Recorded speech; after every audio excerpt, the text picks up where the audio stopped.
โดยสบายดีเด้อพ่อแม่พี่น้องเบิดสุขุสุขคนเด้อมาพบพ่อกับน้องลาตรีพี่น้องพบพ่อช่วงยามสวยแหละตอนนี้กะสิมาอันเห็ดกินข้าวเที่ยงพี่น้องอยากกินข้าวแล้วพอดีออกมาแต่ป่าอยู่ทางห้องครัวพี่แหละพอดีอันขัวตักแตนพี่น้องที่ว่าเพิ่นก้านได้คืนนี่แหละพากันไปหาก้านสิดังไฟเนี่ยพี่น้องว่าสิต้มหน่อไม้ปะไว้เนาะสิมากินข้าวก่อนหิวข้าวเลยสิขัวตักแตนในหม้ออันไฟฟ้าก่อนเพราะว่ามันจังสุกไวพี่น้องเขาขัวไว้อยู่แล้วก็สิใส่น้ำมันหน่อยหนึ่งให้มันกรอบๆนะใส่หัวจิ้งไข่พี่น้องบ่มีอันใบมะขี้หูใส่เนาะทางเพื่อนอ้ายก็มีนะแต่ว่ายังบ่ทันใหญ่ต้นยังน้อยๆอยู่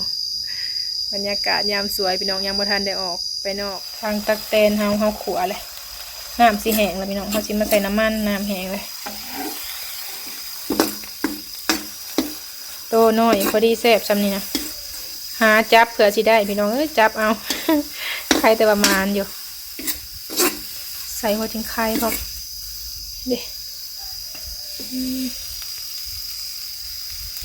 หอมคักได้นี่อยู่ตามต้นไม้ทั่วไปพี่น้องละกันมันหักกระอ่อนมันหักขึ้นฝนตกเด้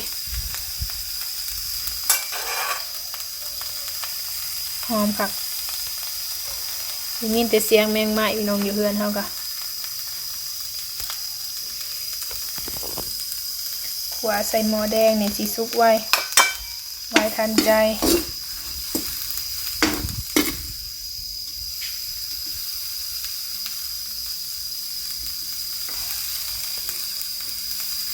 เดี๋ยวเอาน้ำมันใส่แบบนี้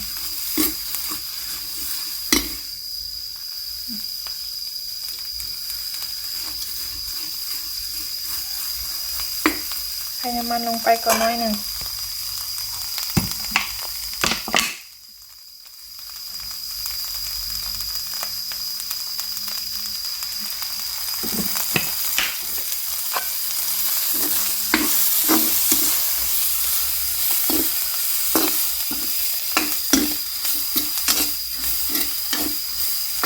ไผ่หมักกินเนี่ยพี่น้อง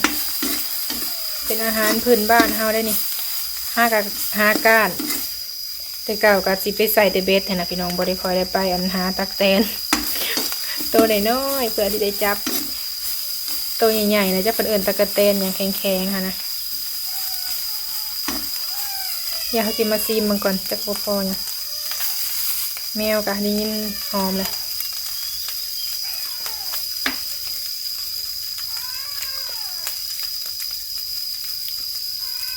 กินกรอบๆก่อนหน่อยหนึ่ง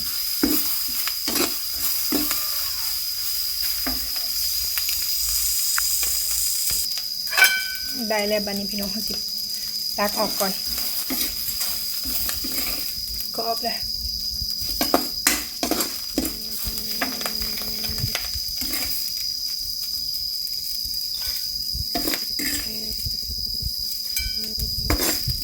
ได้ลายเต๋อเลยนี่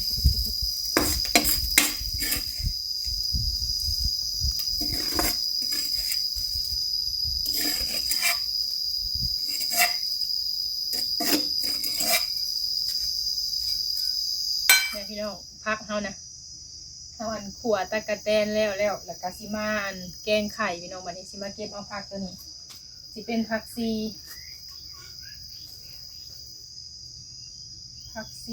แล้วก็ผักหอมบัว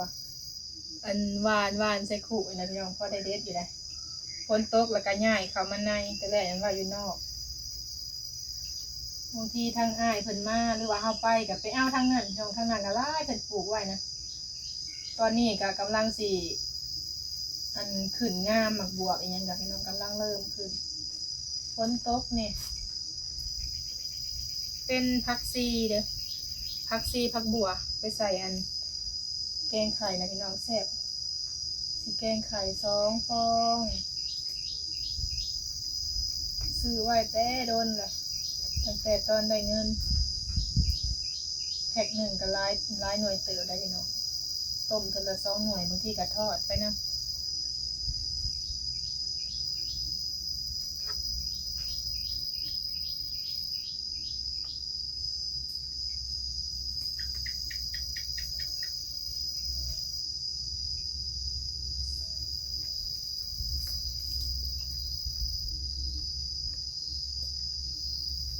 ซีนมันเข้ากันมันหอม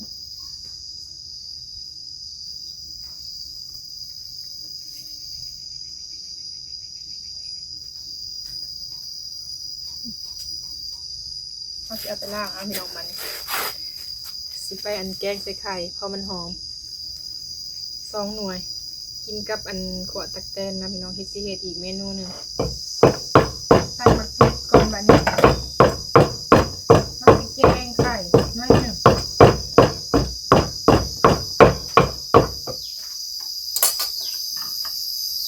ซอยผักก่อนนี้เพราะว่าอันเราเก็บมาใส่แกงไข่นี่แหละหลายเต๋อเป็น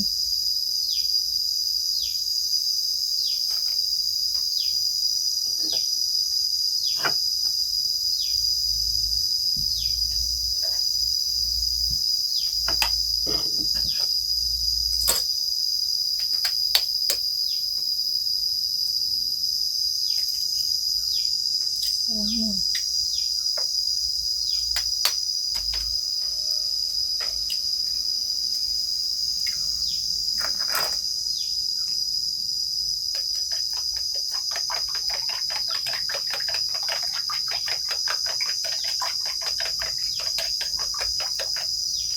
นิดหน่อย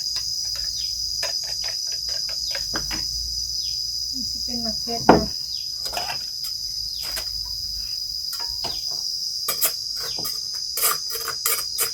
เอาข้างหม้อแล้วเอามะเขือลงเนี่ย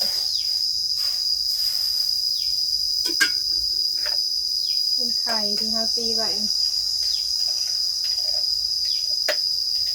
พอได้สดน้ำเนาะ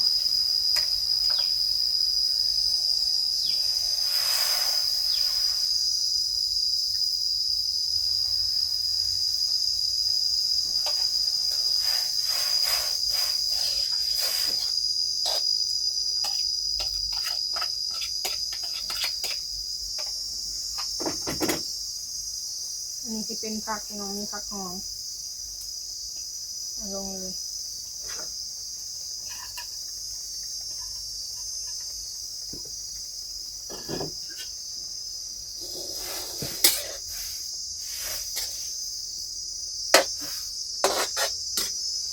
ค่ะให้มันก็จะเพิ่มน้ำหน่อยก็ได้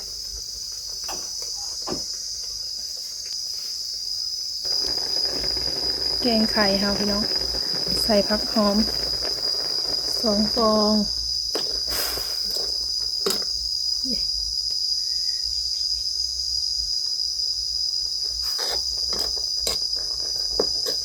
แกงกินได้สดน้ำพร้อมซีมึงก่อนพอดีแซ่บเลยเนี่ยพักกับพอดีเข้ากัน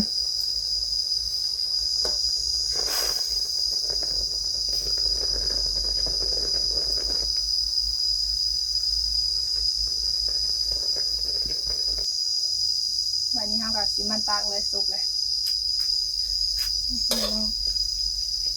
พักกับพอดีกันเลย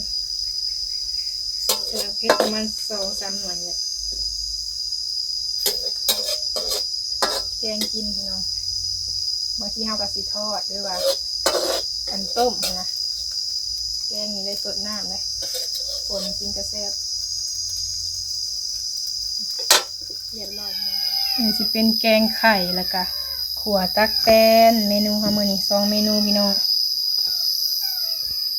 ลงมือแบบนี้กินข้าวสบายดีเด้อพี่น้องเด้อมันได้กินข้าวน้ำกันเปลี่ยนถ้วยแล้วเด้อให้ซิมขั่วตักแตนก่อนสดเลย ร้ายเติบเนาะร้ายเติบเลยตะกะเตนพี่น้องก็สิได้ยินเสียงแมงไม้เนี่ยเดี๋ยวเพื่อนเฮาใกล้ป่าพี่น้องเสียงธรรมชาติซิมมึงก่อนแกงไข่เฮาสดน้ำดูนี่เป็นอะไรอยู่เพื่อน2 คนพี่น้องพอดีมันถามมันไปเดินอ้ายแล้วยุดบ่ขึ้นมาเด้อเป็นอะไรพ่อยังอยู่บ่พ่อยังบ่ใส่ลายอยู่เลยก้อยเหรอเสียงอ้าวมันไม่อีบัน เอาเป็นคนจังเจ็บบอก มันแล้วไม่อีก แบบเนาะ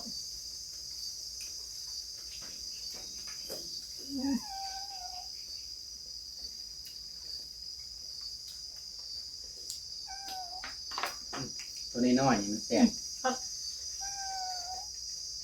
มัน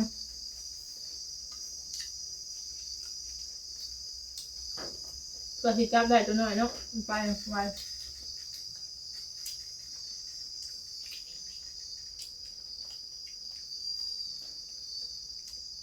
สมัยยังน้อยอยู่บ้านน่ะ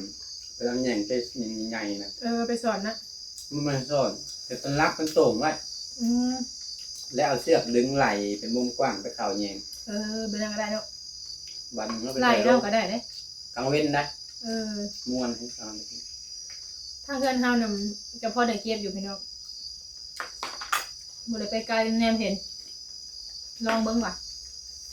ได้อยู่เด้มันบ่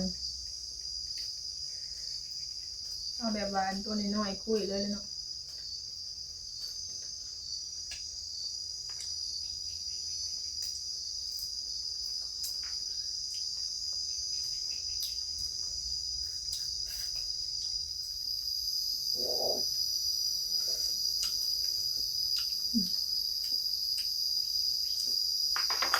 สองหน่วยกันยังลายเนาะแกงเอาน่ะหน่วยเดียวกันลายเลยพี่น้องแกงไข่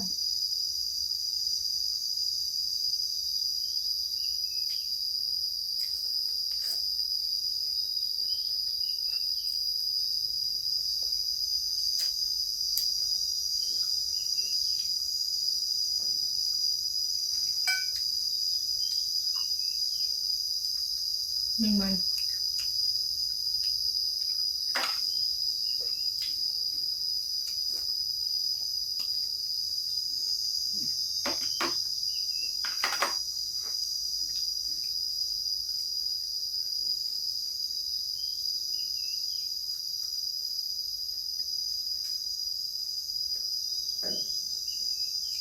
ตัวน้อยบกแข็งบ่เนี่ย ถ้วยสีแดงเนาะมันเนาะใช่เป็นแล้วมั้ย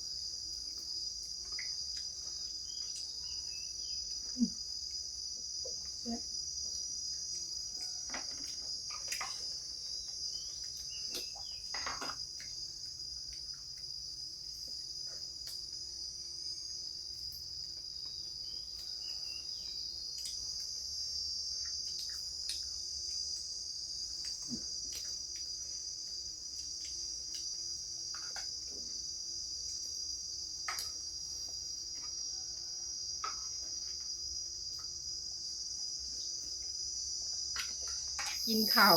อิ่มแล้วพี่น้องทางนี้นะได้ขวาตักแตนมื้อนี้แล้วก็แกงไข่แม่เสียงแมงจักจั่นพี่น้อง คือมาห่อแห้งให้เนาะ อย่างนี้อี แมงอีบ่แซ่บเลยเดี๋ยวน้อยหนึ่งได้หลายเติบเลยพี่น้องขวาตักแตนซิมเบิ่งตัวใหญ่กว่าสิประมาณนี้จะว่าห้องบ่หมักปานใดอยากกินตัวน้อยเดี๋ยวใหญ่เติบมัน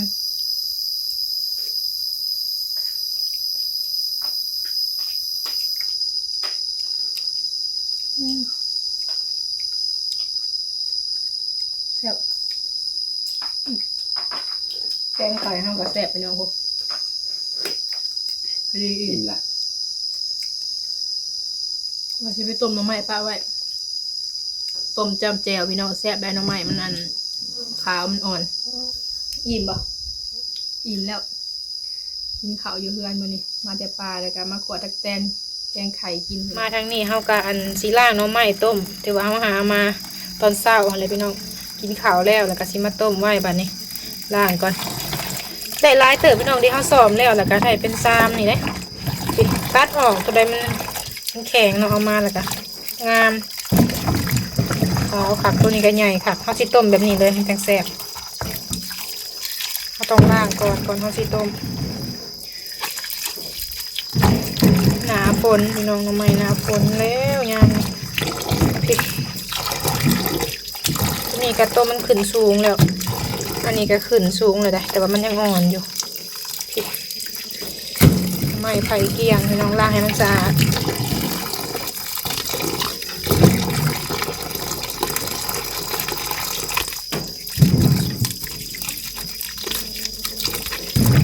ใส่หม้อต้มมัน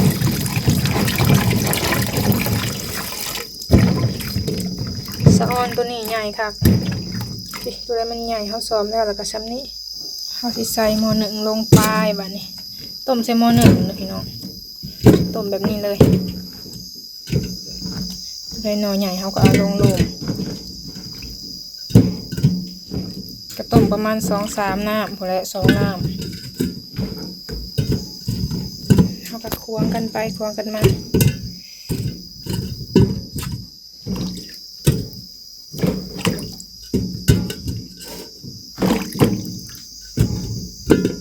เดี๋ยวพอดีเลย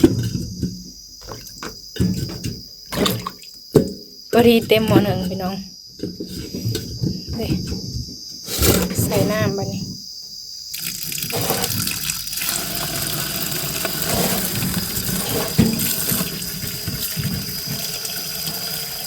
ต้มไว้ก่อนพี่น้องบัดนี้เอาต้มใส่หม้อหนึ่งเลยเต็มหม้อหนึ่งพอดีหน่อใหญ่กะสีไว้อยู่ลุ่มพี่น้องนอนน้อยกะสีเอาขึ้นเทิงพอดีเต็มเลยเผื่อใส่น้ำกำลังสิพดเนาะหน่อไม้เนาะขาวๆเฮาต้มไว้กินพี่น้องจำแจวกะปินี่เข้ากันคักปะเนี่ย